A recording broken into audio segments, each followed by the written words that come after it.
Muy bien, muy buenos días, buenas tardes, buenas noches. Sean bienvenidos una vez más a este su programa Hablar de todo, pero cristianamente, en conjunto con la Red de Pedro, Grupo Evangelizador. El hermano Salvador Sandoval nos ha apoyado muchísimo en esta red social. Por lo tanto, una vez más, mis queridísimos oyentes, sean bienvenidos a nuestro programa Hablar de todo, pero cristianamente. Hablar de todo cristianamente, hoy y siempre.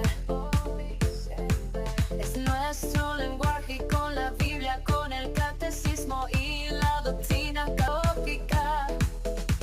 Hablar de todo cristianamente, hoy y siempre.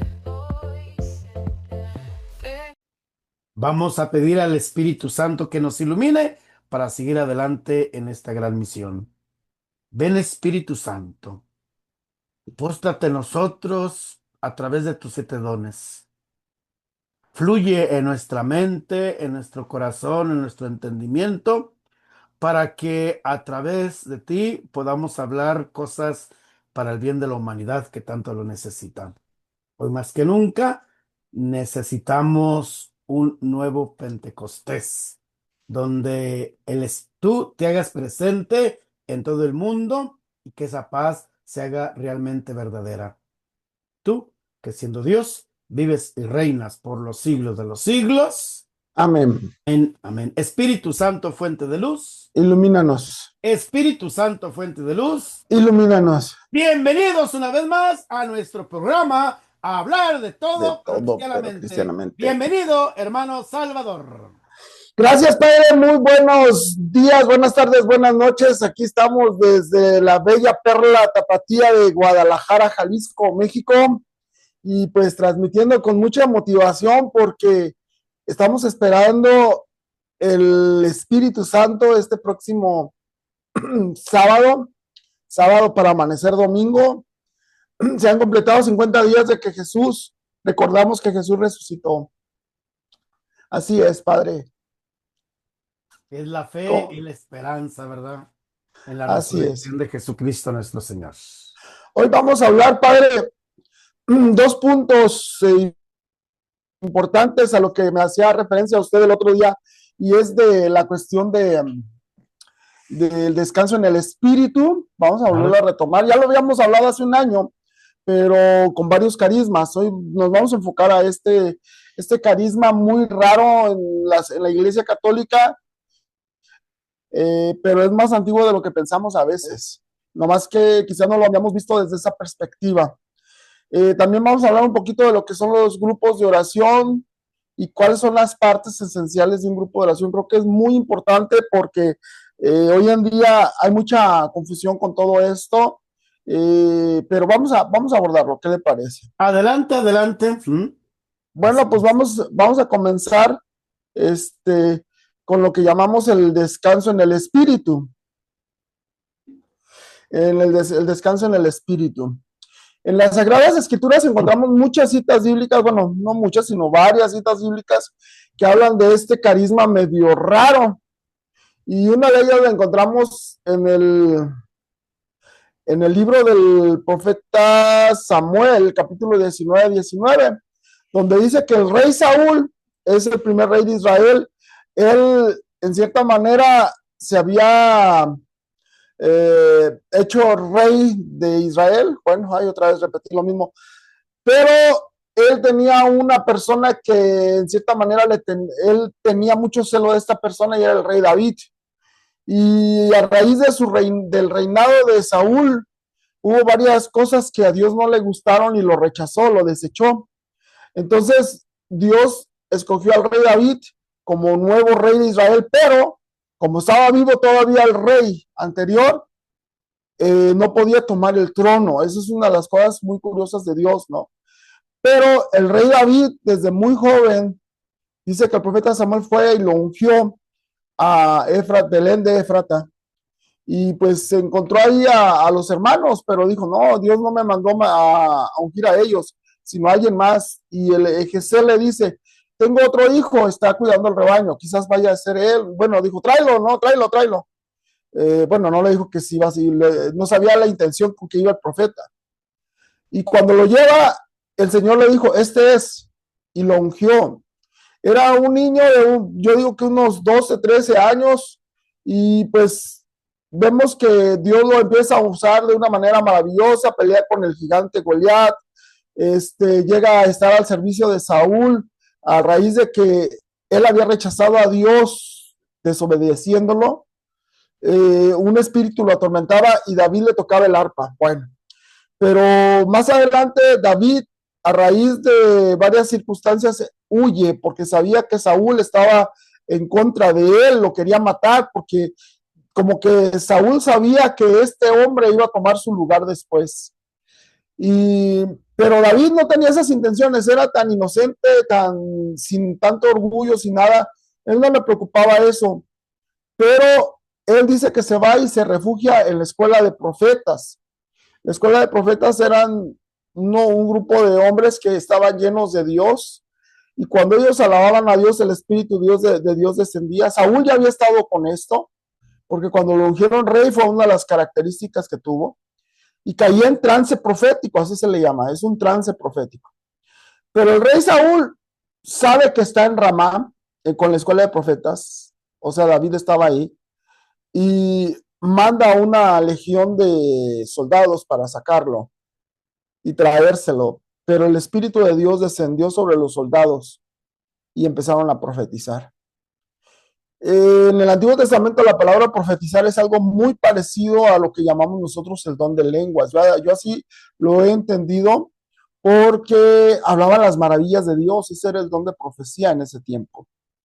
Y volvió a mandar otra guardia de soldados y sucedió lo mismo. Y entonces lo que hace Saúl, al ver que no podían entrar los soldados, él va personalmente como diciendo, si ustedes no pueden, yo sí lo voy a hacer. Y entra y el Espíritu Santo desciende sobre él y empieza a profetizar. Pero también él lo quería, él quería agarrar a David. Y entonces dice, pues la única manera de quitarme el Espíritu Santo era quitándome la ropa. Y se empezó a desnudar.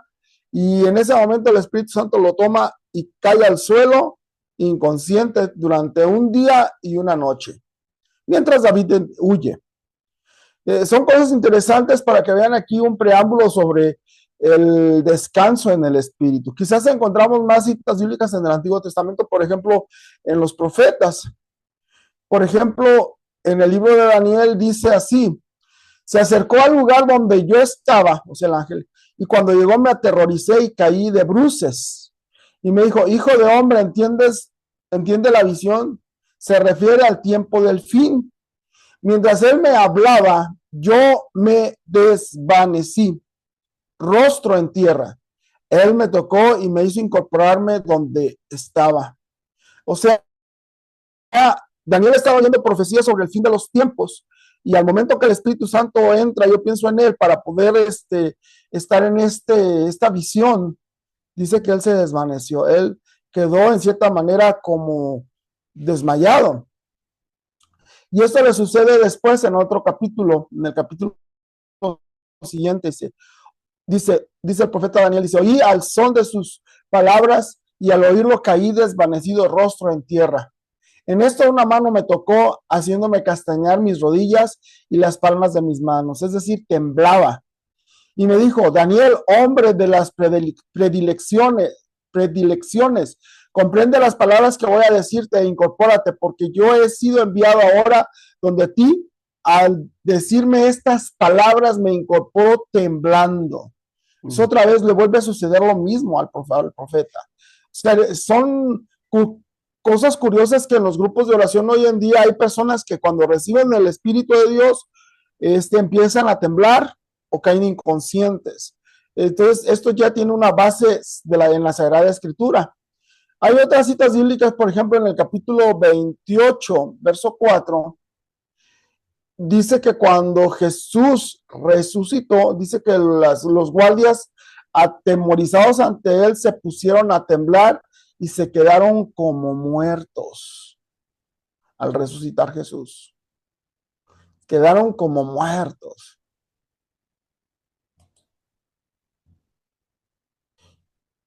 Dice que Dice que el espíritu, en otra cita bíblica, cuando hay un poseso que es sanado, en Marcos 9:26, dice que el espíritu salió dando gritos y agitándolo con violencia. El muchacho quedó como muerto hasta el punto de que decían que había muerto. Es otra manera, cuando Dios sana, hay veces que puede haber un descanso en el espíritu, porque tanto fue la fuerza, el esfuerzo del demonio en el cuerpo de esa persona que lo agotó, yo pienso, pero aquí el Señor le da un descanso. Vamos a analizar más citas bíblicas. Cuando van a buscar a Jesús al Getsemaní, ¿sí? Él les pregunta, ¿a quién buscan? Y le contestaron, a Jesús Nazareno. Y les dijo Jesús, yo soy. Judas, el que lo entregaba, estaba también con ellos. Y cuando les dijo, yo soy, Jesús cuando le dijo, yo soy, retrocedieron y cayeron en tierra. ¿Cómo cayeron en tierra? O sea, como que se desplomaron. Y eso que eran soldados que iban a arrestar a una persona. Si un policía va a arrestar a alguien, es lo menos que puede hacer, caer en ese momento en tierra. Pero es el poder y la imponente voz de Dios, ¿no? De Jesús sobre las circunstancias. En el libro de Apocalipsis, capítulo 1, verso 17, dice que Juan, el día del Señor, el domingo, dice que empezó él a recibir la revelación y dice que lo primero que vio fue una puerta en el cielo y que el Espíritu lo llevó, y dice que cuando vio a un hombre vestido de blanco con una faja de oro hasta la cintura, dice que cuando lo vi caía a sus pies como muerto. Él puso su mano derecha sobre mí diciendo, no temas, yo soy el primero y el último. Estas son citas bíblicas que nos hablan de ese descanso en el espíritu. ¿Sí? También encontramos en la conversión de San Pablo. San Pablo dice claramente que el día de su conversión, dice que vio una luz que venía del cielo y en ese momento cayó en tierra. Caballo o no caballo haya tenido, él cayó en tierra. No importa. No importa, él cayó en tierra, aquí estaba consciente todavía. Y aquí el Señor le habla y le dice, él pregunta, ¿quién eres, Señor? Yo soy Jesús, el que tú persigues. Y le dijo, entra a la ciudad de Damasco y ahí se te va a decir lo que tienes que hacer. Dice la palabra de Dios que Pablo quedó ciego en ese momento. Y dice que oían la voz, pero no veían a nadie. Dice que los soldados oían la voz. Después, en otra narración, en el capítulo, creo que es 21, Pablo vuelve a referir este hecho y dice que no oían nada, pero que vieron algo. Entonces, hay una variante ahí, pero es una cuestión textual, no pasa nada. Pero el hecho es que él cayó. Hay quien llega a decir que Pablo estuvo lastimado de una pierna de por vida a raíz de esta caída. Por eso él decía que él le había pedido al Señor que lo sanara y pues el Señor le dijo, con mi gracia te basta, como dice en 2 Corintios, pero no hay nada claro en la tradición de la iglesia, simplemente se sabe que él cayó, iría como soldado caminando, pero lo más común era que vendría en un caballo, pero bueno.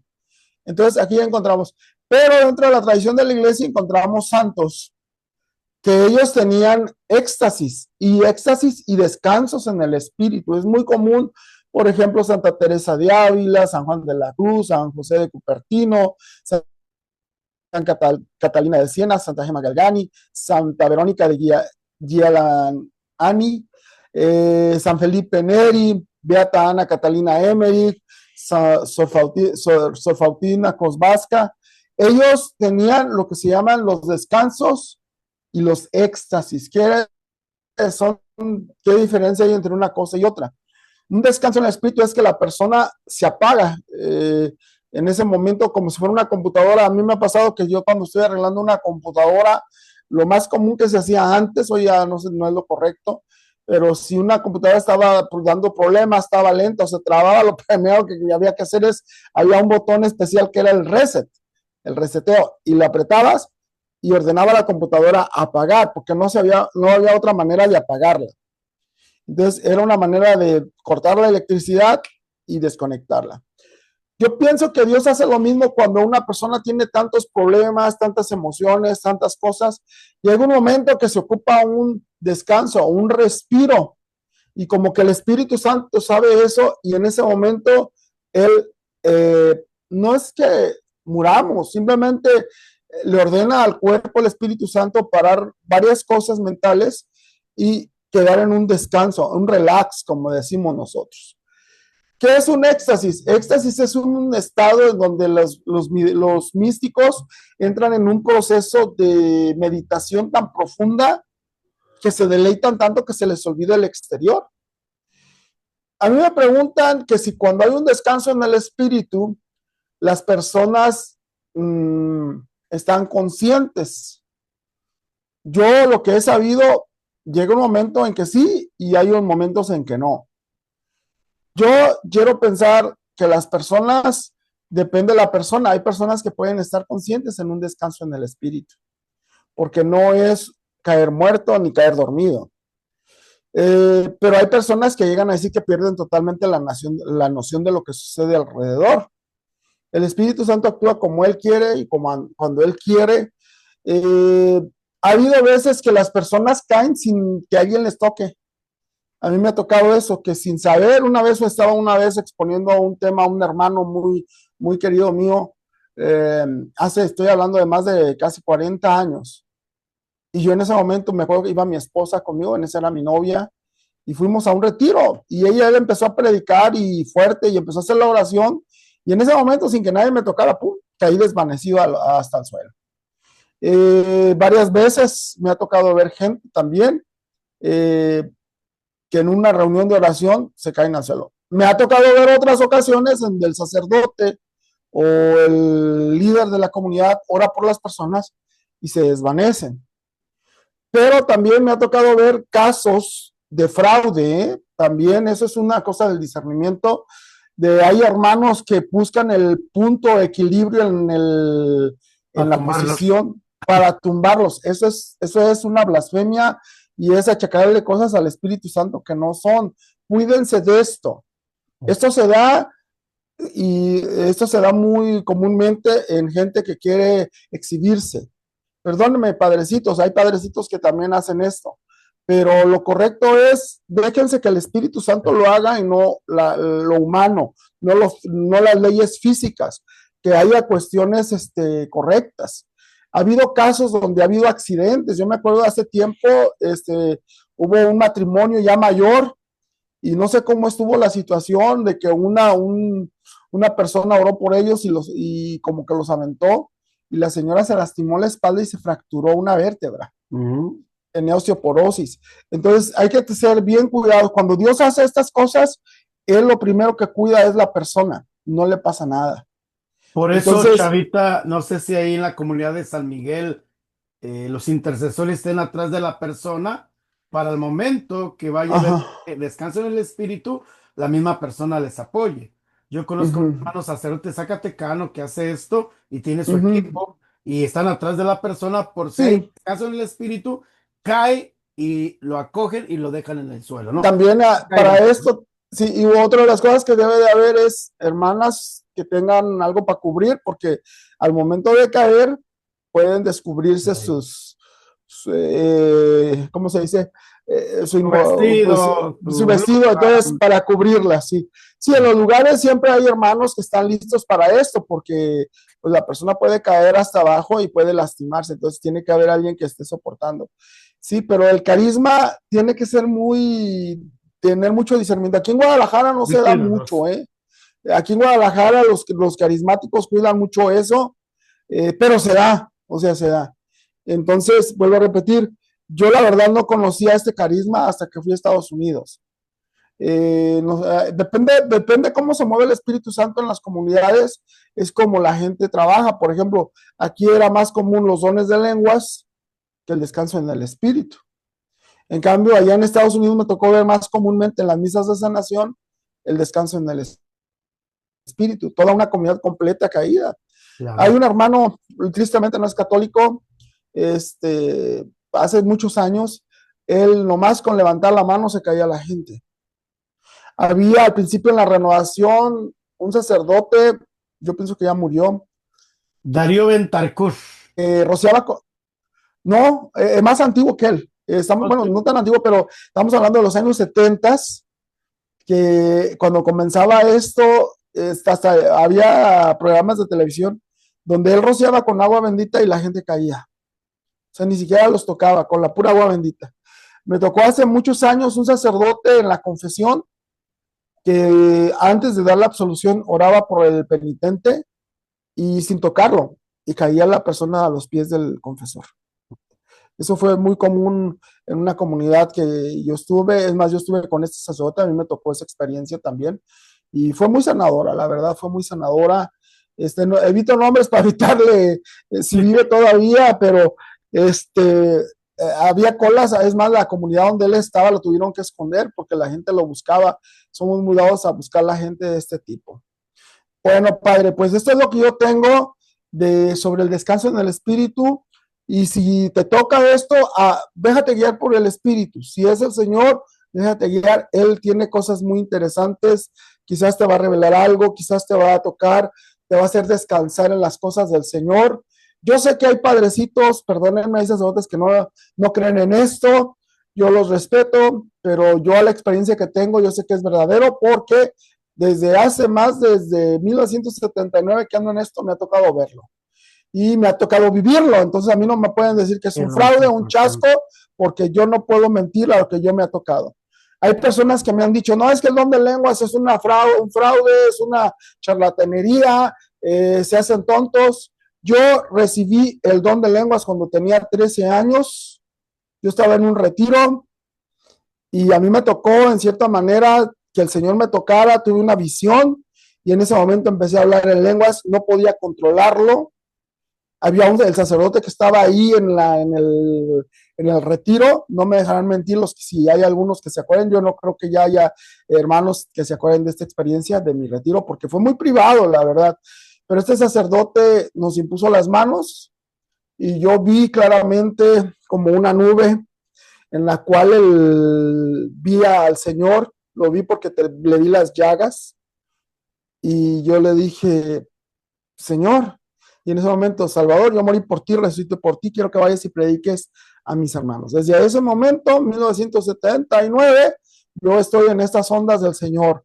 Y a mí no me lo platican, no me lo platican. Hubo otro sacerdote, Dios lo bendiga, ya murió. Me acuerdo que fuimos a dar un retiro, pero la encomienda fue, no quiero que me hablen nada de carismas, háblenle del amor de Dios, del pecado, de la salvación, hagan reconciliación, etcétera, etcétera. Pero llegó el día de la imposición de manos y estaba prohibidísimo, nos prohibieron hablar de los dones. Y había una muchacha, se llamaba Carmelita, no se me olvida, y empezó a hablar en lenguas. El sacerdote, bien enojado, agarró la Sagrada Escritura, abrió el libro de la carta a los Corintios, donde dice, capítulo 14, que si hay alguien que habla en lenguas, que se calle, así lo dijo. Y aventó la Biblia sobre la sede y se salió bien enojado, pero enojado. Y la muchacha no podía controlar su don de lenguas. Y fue un proceso en el cual, pues, el espíritu actúa, pero ahí me di cuenta también de que no es cosa del hombre, es cosa de Dios. Entonces, y no dice que calle, dice dice, si no hay quien lo interprete, que guarde para sí y para Dios su don de lenguas. O sea, que le baje el volumen y que lo utilice, ¿sí? Entonces, no dice que lo calle. Es curioso que cuando una persona recibe por primera vez el don de lenguas, padre, no hay un control. Aunque sabemos que el espíritu del profeta se somete al profeta, los primeros síntomas de un don de lenguas, no hay control del don de lenguas. Cuando alguien está hablando en lenguas, se puede motivar, mas no se puede Callar. no se puede callar, pero no se puede, por ejemplo, me ha tocado gente que dice, diga aleluya, aleluya, aleluya varias veces y fuerte, y ya con eso tiene don de lenguas, y se empieza a trabar y ya eso. No, no es así. Flota, fluye, pero hay un detalle más. El que tiene los labios cerrados nunca va a recibir un don de lenguas. Dice el Salmo, creo que es 81, verso 10, abre tu boca que yo la voy a llenar. Ese es un texto bíblico. Y dice la Biblia en el libro de los Hechos de los Apóstoles que el Espíritu Santo le daba a expresarse palabras, ¿sí? En otras lenguas. En el libro de Efesios, perdón, en la carta, en el libro de los Hechos 19, dice que Pablo llegó a un lugar que ya era Éfeso y les preguntó, ¿ya recibieron el Espíritu Santo? No. Y dice que fueron bautizados en el bautismo de Juan, pero Pablo los bautizó otra vez, conforme les impusieron las manos, descendió el Espíritu Santo y empezaron a hablar en lenguas. O sea, era muy común el don de lenguas en la comunidad primitiva. Entonces, hay muchos santos en la tradición de la iglesia que tenían el don de lenguas. ¿Qué es el don de lenguas? Alguien dio una definición muy buena, muy bella, y decía que es el lenguaje del amor. Llega un momento en que las palabras, Papa Francisco. mmm, las palabras son tan limitadas que no puedes expresar el amor de Dios. Y se hacen brumos en el corazón, brotan del corazón, pero son palabras de amor. Un niño, un bebé habla brumos de bruces y nadie sabe lo que dice, pero la mamá lo entiende. Entonces, dejemos que el Espíritu Santo trabaje en las personas. Por último, Padre, sobre las reuniones de la renovación carismática, las reuniones, qué bueno que en todas las parroquias hubiera un grupo de oración carismática, ¿sí? Porque en un grupo de oración carismática, pues se usa la Biblia, hay oración más que rezo, no es un rezo, no es una liturgia en primer lugar, ¿sí? Se llama a la Virgen María, hay alabanza, hay adoración, hay cantos alegres, hay meditación, hay cantos ecuménicos. ¿Qué es canto ecuménico? Pues no nos hagamos, alabaré, yo tengo gozo, no hay Dios tan grande como tú. No son católicos, vienen de otras comunidades, pero pues hemos adoptado de tal manera que son necesarios ya hasta en las liturgias, a veces las meten ahí, aunque no deberían, los meten. Pero son cantos que pueden llegar a unificar las comunidades y son Oye, cantos bíblicos. Chavita, sería bueno que clarificaras porque hay muchos escritores sagrados o Ujú. apologetas. Dicen que quienes cantamos estos cantos ecuménicos estamos fuera de la iglesia. No. Ya sé, hay varios apologetas, es cierto, pero nuestro bien amado y querido Papa Francisco él estaba en contra de esas posiciones. Dice, no, así nunca. Una vez llegaron, me platicó alguien muy cercano a él, de las personas que trabajan sobre esto, que estaba molesto porque un día unos obispos estaban hablando de que los cantos protestantes y que no sé qué, y el Papa dijo, así nunca vamos a llegar a tener una unidad con toda la iglesia y estamos de todos los cristianos. Es necesario.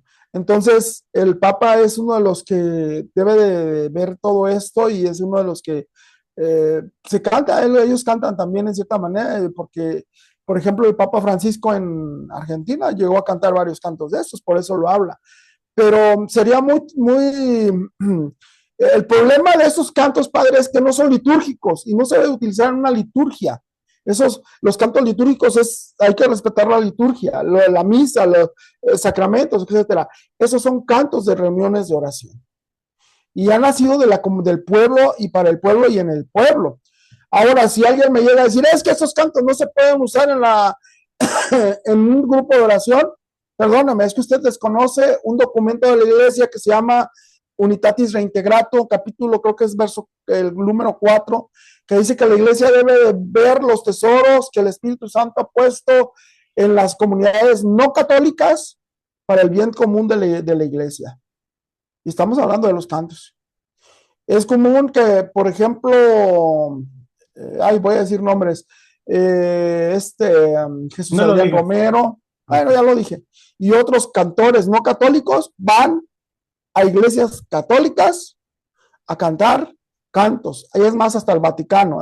Martín Valverde invitó no me acuerdo cómo se llama, Alex, no sé qué, lo invitó a cantar en el Vaticano. O sea, estamos hablando de un ecumenismo, queremos unir la iglesia y somos los primeros que dividimos. Yo pienso que más bien este tipo de sacerdotes apologetas tratan de defender la liturgia, no los cantos estos, de que en la liturgia se debe respetar. El problema es que muchos coros han metido estos cantos dentro de la liturgia. Eso está mal. Eso yo sí estoy totalmente en contra de todo esto. En el canto del aleluya, antes del evangelio, es puro aleluya y meten varias, gloria, aleluya, y que añaden otras palabras que son antilitúrgicas. Y yo pienso que ahí es donde debemos de trabajar en eso. Bueno, padre. Una ¿Qué más vez, ten? una vez el cardenal don Juan Sandoval Iñiguez, ¡Ay! ahí en el seminario, Claro. una vez creo que era ordenación sacerdotal, no sé si fue la diaconal mía, porque él me ordenó diácono. Cantaron un aleluya, ese de aleluya de triunfo. Dice, a ver, a ver, Sí. a ver, a ver, a ver, ¿dónde se inventaron ese aleluya? Eso no es católico, ese es anticatólico, eso es de un canto de triunfo, un canto de esto. Aquí no se tiene que meter eso. Y lo sabe. Claro, claro, vuelvo a repetir, los cantos litúrgicos son deben de respetarse. Y en el misal romano, en el instructivo del misal romano está bien claro ahí. Ahora, agarra un misalito y vea el texto de, ¿cómo se dice? La letra de lo que debe decir el canto litúrgico. Señor, ten piedad, porque hay un detalle, Señor, ten piedad de nosotros, y esa añadidura no debe ser un canto litúrgico. El Gloria, me acuerdo que había un sacerdote que cantaba Gloria, Gloria, Aleluya, perdón, ¿viene el texto litúrgico? No, entonces no es canto litúrgico. El Cordero, igual, ¿cómo va? Hay un Cordero que no va, entonces estos cantos fuera, deben de estar fuera.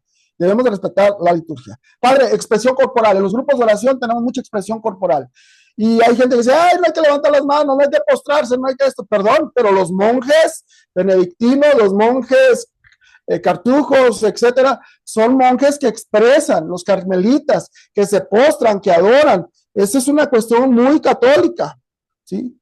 Vuelvo a repetir, la liturgia no se debe de hacer, pero el grupo de oración no es una liturgia y eso lo voy a pelear mucho.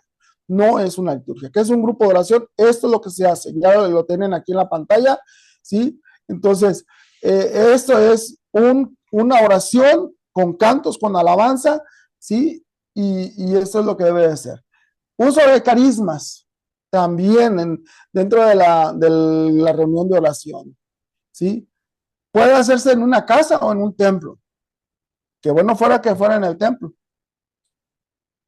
¿Sí? Fíjate, Chavita, ahora que estuve en Guadalajara, ahí en la parroquia de San Alfonso María de Ligorio.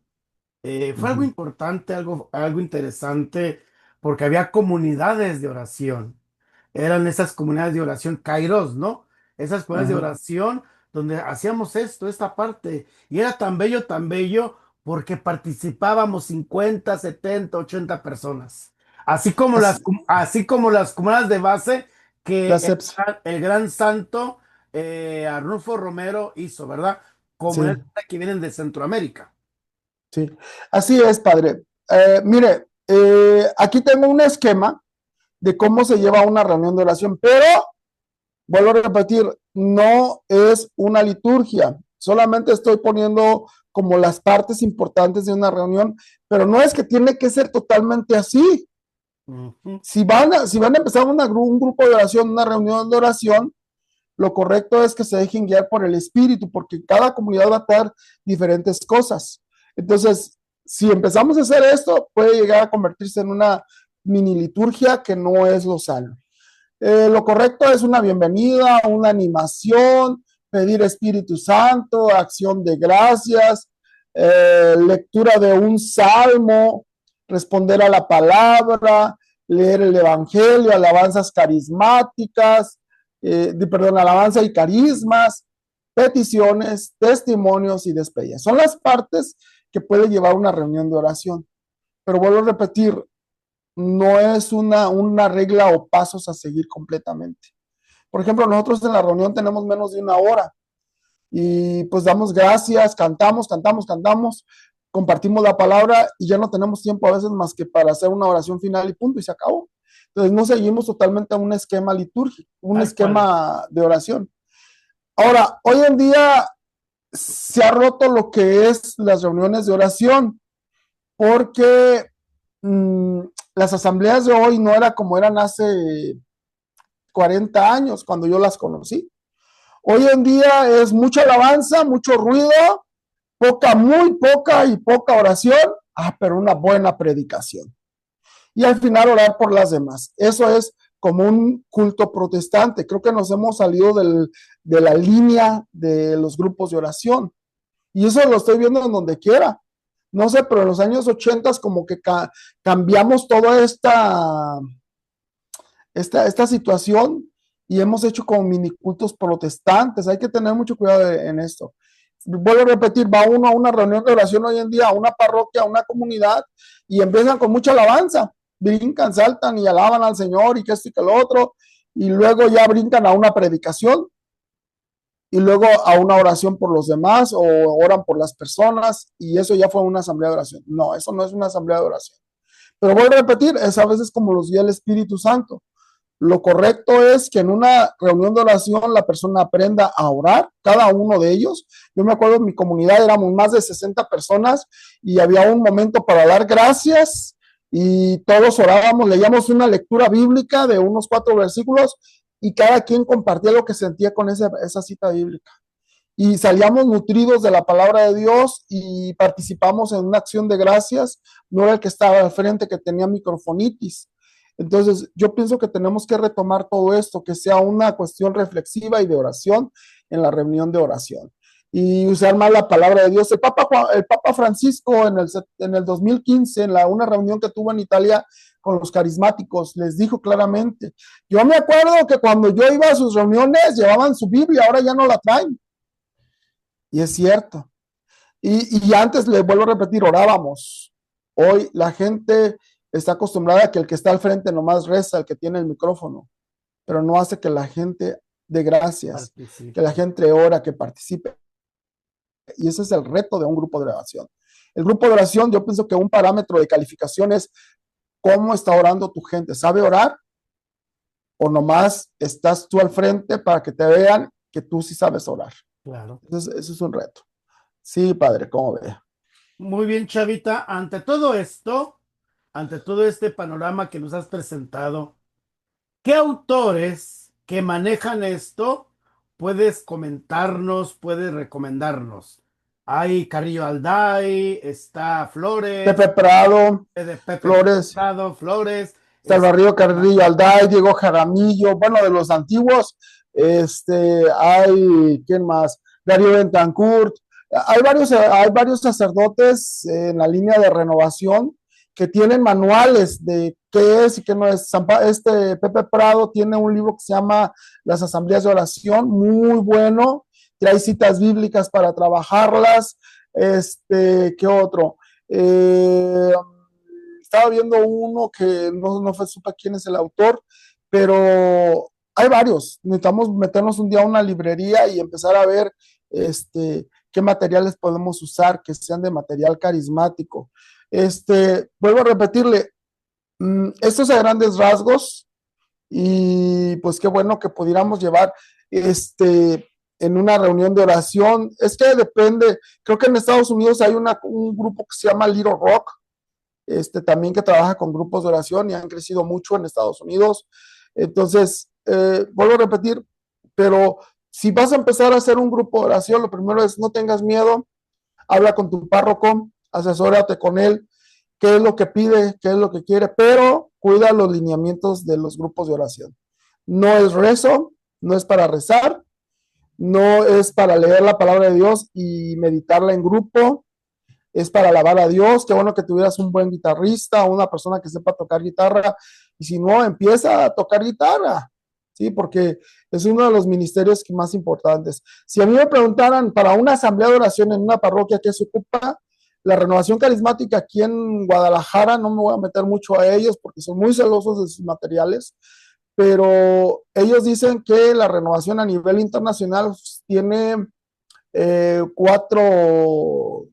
tiene 4 partes. Una de ellas la asamblea de oración, evangelización, crecimiento y pequeño grupo de oración. Son las 4 partes. Y trabaja con estas 4 partes y el ministerio de canto y música. Pero yo pienso que en todos lados, en los Estados Unidos, a lo que yo tengo entendido, no sé si son 8 zonas de la renovación carismática, pueden investigar un poquito en sus diócesis, tiene que haber material, y si no, investiguen en otras diócesis Claro. para poder implementarlo. Esto crece cada día, Y triste y lamentablemente muchos católicos al principio se fueron con protestantes por falta de dirección espiritual. Eso sí lo voy a decir claro, porque se llegaron a confundir. Pero si hay un buen sacerdote que sabe de renovación y que se pelea por esto, bienvenido. Una de las cosas que se pide al principio en la renovación, no había retiros de evangelización. Llegaban las personas, oraban por ellos, oraban, y era todo. Ya alrededor de los años 70 se implementa lo que es la evangelización. Creo que se llevaba el libro en Estados Unidos de la comunidad de Ann Arbor, que eran 4 temas, pero en 3 días. Y luego ya aquí en México, pues Alfonso Navarro, Pepe Prado y otros más, cada Dios se ha sacado sus manuales de evangelización. Y es importante que tengan un retiro de evangelización para poder comenzar su asamblea de oración. Ahí pueden tener mucha herramienta. En YouTube hay mucho material de alabanzas católicas que pueden bajar, descargar. Hay comunidades donde no tienen ni un guitarrista. Como por ejemplo aquí en nuestra comunidad, yo toco guitarra, pero ya me cuesta mucho trabajo. Y bajamos la música, les ponemos la pista, lo ponemos en la pantalla y le damos a un buen sonido y la gente se goza con nosotros. Claro. Eso es como lo trabajamos nosotros aquí. Pero igual, yo con la guitarra puedo trabajar y lanzarme con todo esto, ¿verdad? Pero ya cada comunidad, he sabido de comunidades que con una bocinita y una memoria, ya con eso tienen las alabanzas y trabajan con ello. Es importante todo esto, hermano Salvador, porque ahora que viene la asambleas, ahora el sábado velas de oración del Espíritu Santo, todo esto, es importante que nos demos cuenta esos procesos, ¿verdad? Sí, Estos procesos de poder asimilar, entender realmente hacia dónde estamos caminando. Por eso es importante, como dice el hermano Salvador, que nosotros dejemos que los carismas se den, se den, se den. Decía el padre Teodoro en los cursos que él da, bueno, el doctor Dilk, él dice que hay que accionar los carismas, que muchos sacerdotes no entienden el accionar los carismas, porque muchos de nosotros estamos cerrados, cerrados, cerrados. Nada más pensamos que la Eucaristillita es atender al confesor, al que se va a confesar y ya. No, hay más dentro de la iglesia. Por eso el Papa Francisco insistía salir, salir, salir, salir a la periferia de los sacerdotes. Hay que oler oveja. El pastor debe de oler a oveja porque la oveja necesita del pastor, ¿no? Hermano Salvador, pues gracias por esta gran oportunidad que nos brindas a aquellos que son renovados, que son carismáticos, que tienen la idoneocracia de poder estar en una asamblea de oración. Veamos los pasos. Una vez más, repitamos el video, el audio, para que entendamos y comprendamos qué es lo que nos quiere transmitir. Bueno, hermano Salvador, adelante. una cosa más, padre, esto es para todos los padrecitos, para los señores curas, para los obispos. Dense la oportunidad, yo sé que cada año tienen sus retiros, les obliga a ir a un retiro y siempre se van a retiros con los trapenses, ¿por qué no se, ¿por qué no se dan la oportunidad, señores obispos, con todo el respeto, con toda la dignidad? Yo sé que ustedes son guiados por el Espíritu Santo, de vivir un retiro carismático para entendernos. Hay retiros especialmente para sacerdotes y religiosos. Cada año lo Dense una hay. oportunidad. En Carisma y Misiones, no les hago publicidad, pero ahí en Los Ángeles, Julia Garzón, yo sé que trabaja con eso, y van muchos sacerdotes que muy entusiasmados, tienen otra perspectiva que no tenían antes y trabajan mejor con las comunidades. Mira, desgraciadamente decía el padre Darío Bentarcur, cuando tuvo un encuentro con varios obispos, cardenales, les predicó, les dijo que era necesario tener en sus diócesis un exorcista, era necesario que la renovación carismática estuviera presente en sus diócesis, y muchos obispos decían, eso es perder el tiempo, eso es perder el tiempo. Bueno, si crees así que el Espíritu Santo es perder el tiempo, pues que Dios te bendiga. Pues voy a añadir algo y voy a decir, sí, podría ser para ustedes perder el tiempo, pero también es perder ovejas. Así es. Un católico, los católicos tienen esa triste cuestión de que si no encuentran algo en un lugar, lo van y lo buscan en donde menos esperan. Y más facilidad, te lo dan con más facilidad, ¿no? Uh -huh. Bueno, qué bien, Chavita, pues gracias por iluminarnos una vez más este gran momento tan importante, velada de oración del Pentecostés, que el Señor nos renueve, que el Espíritu Santo nos renueve constantemente, aunque está presente siempre, pero es la Claro, fuerza donde la iglesia renueva a través del Espíritu Santo, a través del Pentecostés. Pues gracias, hermano Salvador, y vamos a hacer una oración para despedirnos, Padre nuestro que que estás en estás el en el cielo, cielo, santificado santificado sea tu sea tu nombre. nombre. Venga Venga a a nosotros nosotros tu tu reino. reino, hágase Hágase tu tu voluntad voluntad en la en la tierra tierra como en el como en el cielo. cielo. Danos hoy Danos hoy nuestro nuestro pan de pan de cada cada día. día. Perdona Perdona nuestras nuestras ofensas, ofensas, como como también también nosotros nosotros perdonamos a perdonamos a los que los nos que nos ofenden. ofenden. No nos No nos dejes caer en dejes la caer en tentación tentación y y líbranos del líbranos del mal. mal. Amén. Amén. Pues una vez más, hermanos, denle like a los dos programas. La red de Pedro, hablar de todo cristianamente. Denle like. Suscríbanse a las dos redes, por favor. Suscríbanse a las dos redes. Toquen la campanita para hacer más y más y más que quieran saber sobre las cosas de Dios. Por eso mi programa se llama Hablar de todo cristianamente. Que No le nos manden preguntas. ¿Sí? No nos basamos solamente en una cosa. No, hablamos de todo cristianamente. Bueno, una vez más, compartan y Pregúntenos, pregúntenos, pregúntenos. nos vemos en el próximo programa en la red de Pedro, Grupo grupo. Evangelizador Salvador Sandoval. Y hablando de todo cristianamente, Pablo de Tarso, el padre Mayito desde Denver, creo yo. Y no se les olvide, voy a hacer publicidad, chavitas. Que No se les olvide mi librito, Vengo a Sanar. Para vengo a los sanar. Estados Unidos, $10. Para México, 55 pesos.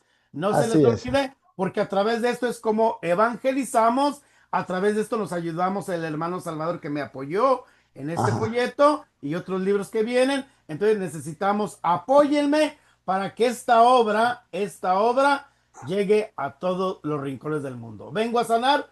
Vengo Jesús, a sanar. Hijo de David, ten compasión de mí. Bueno, Amén. hermano Salvador, gracias por compartir. Recibimos la bendición en el nombre del Padre, en el nombre Del del Hijo y Hijo, en el nombre del del Espíritu Espíritu Santo. Santo. Amén. Amén. Nos vemos. Hasta la Hasta el próxima. próximo video. Así es. Bueno, pues ahí está, ¿verdad? Que el Señor nos bendice abundantemente y nos dé esa oportunidad de seguir adelante. Gracias por sintonizarnos en esta red, en esta plataforma, hablar de todo cristianamente. Una vez más, su amigo, autor y escritor, Pablo de Tarso, sacerdote, padre Ismael Muñoz Gaitán, conocido por el padre Mayito. Mis bendiciones para cada uno de ustedes.